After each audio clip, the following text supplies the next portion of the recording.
أعوذ بالله من الشيطان الرجيم بسم الله الرحمن الرحيم يمحق الله الربا ويربي الصدقات والله لا يحب كل كفار أثيم إن الذين آمنوا وعملوا الصالحات وأقاموا الصلاة وآتوا الزكاة لهم أجرهم عند ربهم ولا خوف عليهم ولا هم يحزنون صدق اللہ العظیم۔ اللہ تعالیٰ ارشاد فرماتے ہیں کہ اللہ سود کو گھٹاتا ہے اور صدقات کو پروان چڑھاتا ہے، اور اللہ تعالیٰ ناشکروں اور حق تلفی کرنے والوں کو پسند نہیں کرتا۔ بے شک جو لوگ ایمان لائے اور سنت کے مطابق نیک اعمال کیے، نمازیں قائم کی اور زکوٰۃ ادا کی،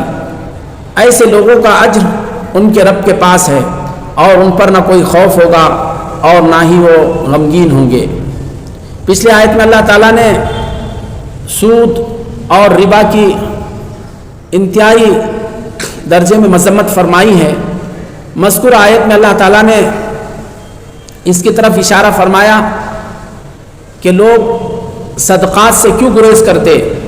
اور سود کو کیوں اختیار کرتے۔ پہلے اس کی طرف اشارہ فرما کر کہ لوگ اصل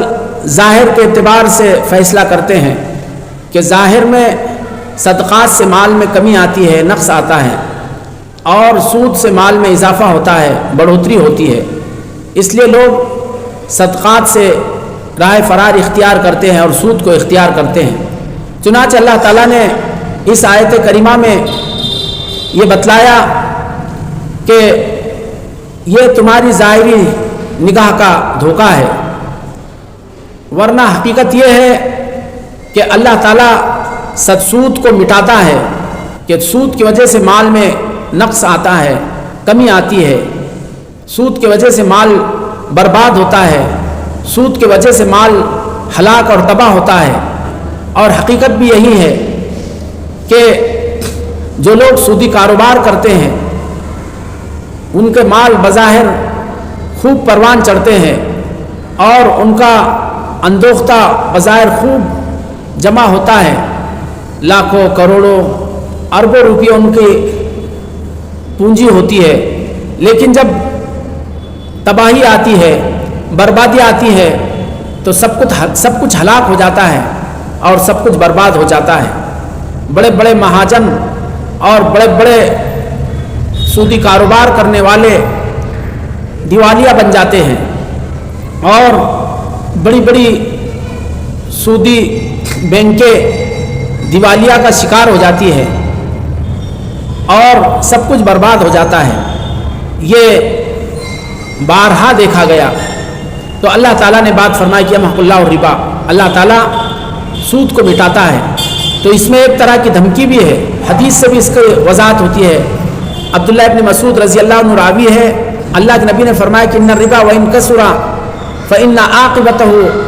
تسیر الی قل، کہ سود چاہے جتنا بھی ہو جائے اس کا انجام تباہی ہے، بربادی ہے، کمی ہے اور گھٹنا ہے، یہ فرمایا۔ تو ایک طرف سود کے سلسلے میں اللہ تعالیٰ کا اور اللہ کے نبی کا یہ فرمان ہے، جبکہ صدقات کے سلسلے میں اللہ فرماتے ہیں وَيُرْبِي الصَّدْقَاتِ، کہ اللہ تعالیٰ صدقات کو بڑھاتا ہے۔ صدقات سے مال بظاہر کم ہوتا نظر آتا ہے کہ آدمی کے پاس 1000 روپیے تھے، 200 روپیے راہ خدا میں لگا دیا، اب 800 روپیے باقی رہے، لیکن اللہ فرماتے کہ وَيُرْبِي الصَّدْقَاتِ، کہ اللہ صدقات کو بڑھاتا ہے۔ اور یہ حقیقت ہے کہ صدقات سے مال بڑھتا ہے۔ اللہ کے نبی پاک صلی اللہ علیہ وسلم کی اس سلسلے میں حدیث آئی ہے، اللہ کے نبی نے فرمایا من تصدق بعدل تمرۃ من کسب طیب ولا يقبل الله الا الطیب فإن الله يتقبلها بيمينه ثم يربي لصاحبها كما يربي احدكم فلوه حتى يكون مثل الجبل، رواہ البخاری۔ اللہ کے نبی نے فرمایا کہ کوئی شخص ایک کھجور کے برابر کوئی صدقہ کرتا ہے اپنے حلال مال سے، اور اللہ تعالیٰ حلال ہی مال قبول فرماتا ہے، تو اللہ تعالیٰ اس کو اپنے داہنے ہاتھ میں قبول فرماتا ہے۔ اور جیسے تم میں سے کوئی شخص اپنے کسی جانور کے چھوٹے بچے کو جیسا پال پوس کر بڑا کرتا ہے، ایسے اللہ تعالیٰ وہ کھجور کے ٹکڑے کو یا کھجور کے بقدر صدقے کو اللہ تعالیٰ اس کے صدقہ کرنے والے کے لیے اللہ تعالیٰ بڑھوتری کرتا ہے۔ یہاں تک کہ وہ پہاڑوں کی مانند ہو جاتا ہے، پہاڑوں کی طرح ہو جاتا ہے۔ اور اس سلسلے میں عبداللہ ابن عباس رضی اللہ عنہ کے فرمان منقول ہے کہ یہ بات قسم کھا کے کہی جا سکتی ہے کہ سود سے مال گھٹے گا اور صدقات سے مال بڑھے گا۔ اور دنیا کا یہ مشاہدہ بھی ہے کہ صدقہ و خیرات کرنے والے، راہ خدا میں مال لٹانے والوں کا مال اللہ تعالیٰ اس میں اضافہ ہی کرتے چلے جاتے ہیں۔ الغرض یہ صدقات کی برکات ہوتی ہے کہ صدقات کی وجہ سے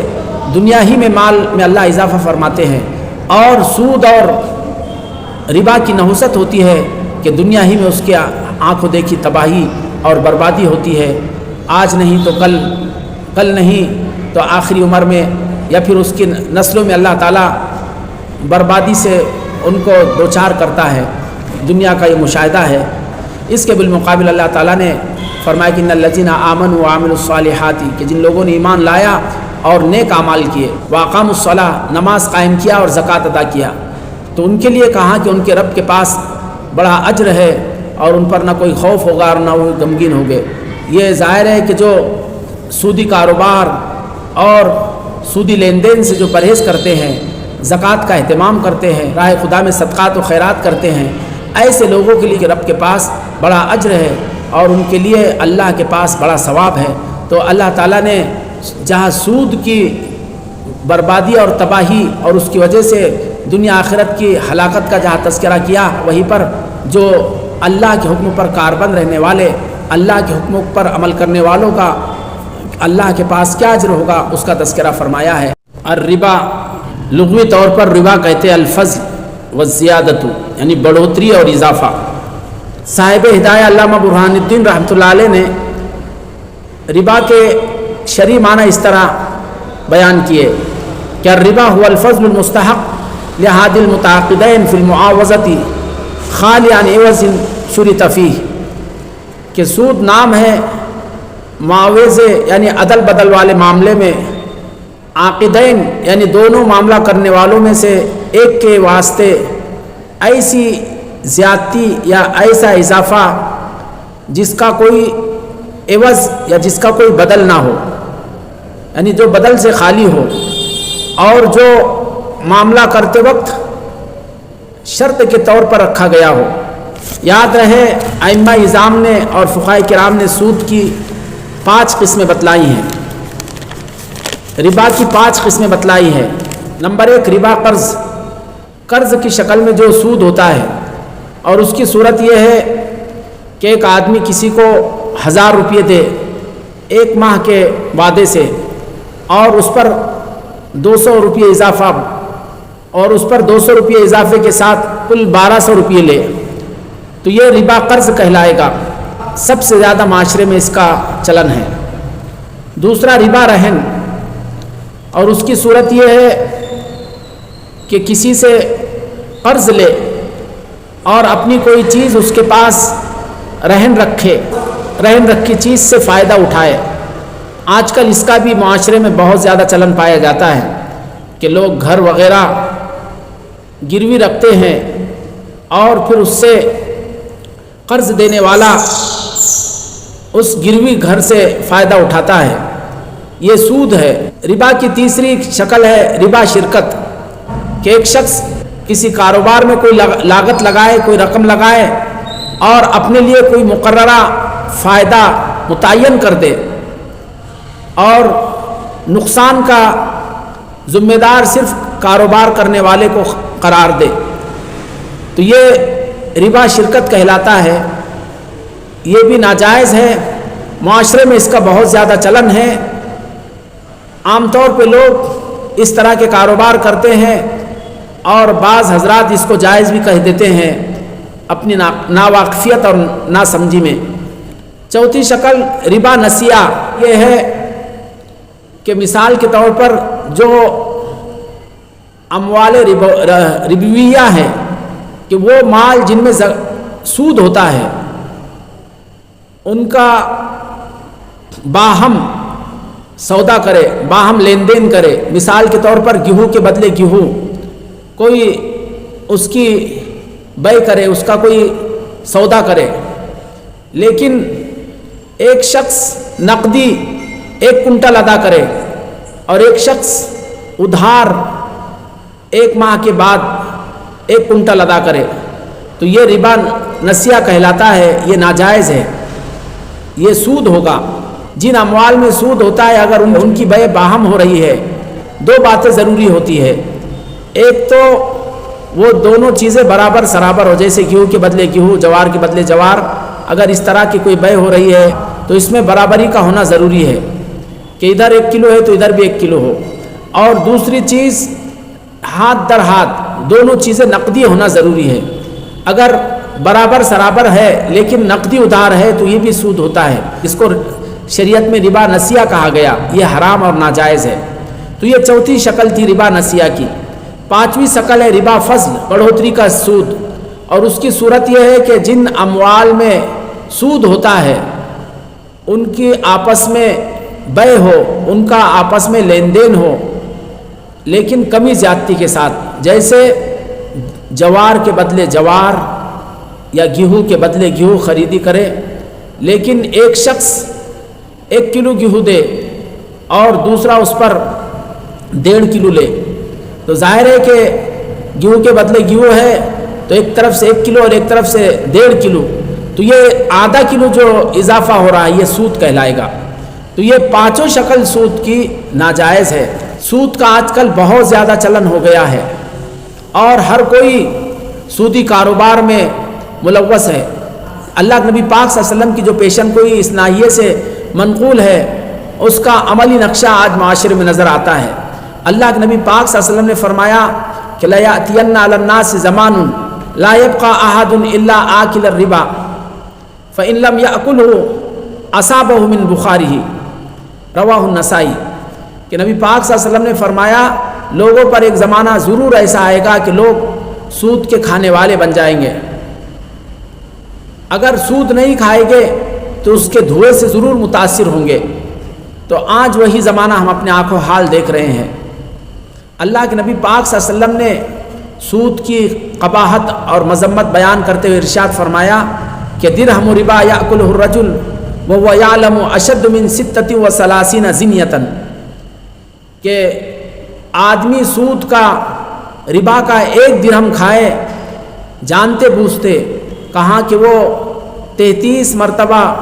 بدکاری زناکاری کرنے سے زیادہ سخت اور سنگین ہے۔ ایسے نبی پاک صلی اللہ علیہ وسلم سے منقول ہے کہ الربا 70 جزءا ایسرها ان ينكح الرجل امه، سود کے 70 درجے ہیں، سود کے 70 حصے ہیں، اور اس کا سب سے ہلکا حصہ یہ ہے کہ آدمی اپنی ماں سے بدکاری کرے، نعوذ باللہ من ذالک۔ تو سود اتنا بھیانک، اتنا گھناؤنا، اتنا بدترین اور اتنا خبیث ترین گناہ ہے کہ جس کی قباحت اور شناعت کا ہم اندازہ نہیں لگا سکتے۔ یہ چھوٹی سی آیت کہ یمحق اللہ الربا ویربی الصدقات، اس میں ایک طرف اللہ تعالیٰ کی وعید اور دھمکی ہے سود کھانے والوں کو اور سودی کاروبار کرنے والوں کو، کہ ایک طرف سود کی نحوست اور اس کی شقاوت ہے، عیش و عشرت کے تمام اسباب اور سامان دستیاب ہونے کے باوجود، صنعتی پیداوار کے تمام ذخائر میسر ہونے کے باوجود، آنکھوں کو خیرہ اور چکا چوند کر دینے والی تمام اشیاء موجود ہونے کے باوجود انسانی زندگی بے چینی، اضطراب، اعصابی و نفسیاتی امراض سے دوچار ہے۔ تو دوسری طرف قومیت، رنگ و نسل، علاقہ واریت، نہ ختم ہونے والی جنگوں کی شکار ہے۔ یہ سب سودی کاروبار کی تباہ کاری ہے۔ جبکہ دوسری طرف وہ معاشرہ ہے جہاں صدقات و خیرات کا چلن ہے، معذوروں اور غریبوں کی دلجوئی اور غمخواری ہے، وہاں امن و امان ہے، سکون و راحت ہے، زندگی پرکیف اور برکتوں سے مالا مال ہے۔ یمحق اللہ الربا ویربی الصدقات، کہ اللہ سود کو مٹاتا ہے اور صدقات کو بڑھاتا ہے۔ آخرت کے اعتبار سے تو یہ لازمی اور لابدی ہے، یقینی ہے، اس میں ذرا برابر بھی شک اور شبہ کی کوئی گنجائش نہیں۔ لیکن دنیاوی اعتبار سے بھی ہم دیکھتے ہیں کہ جو لوگ سودی کاروبار کرتے ہیں اور سودی لین دین کرتے ہیں، ان کے ہاں خوب فراوانی نظر آتی ہے، لیکن انجام آخرکار تباہی اور بربادی ہوتا ہے۔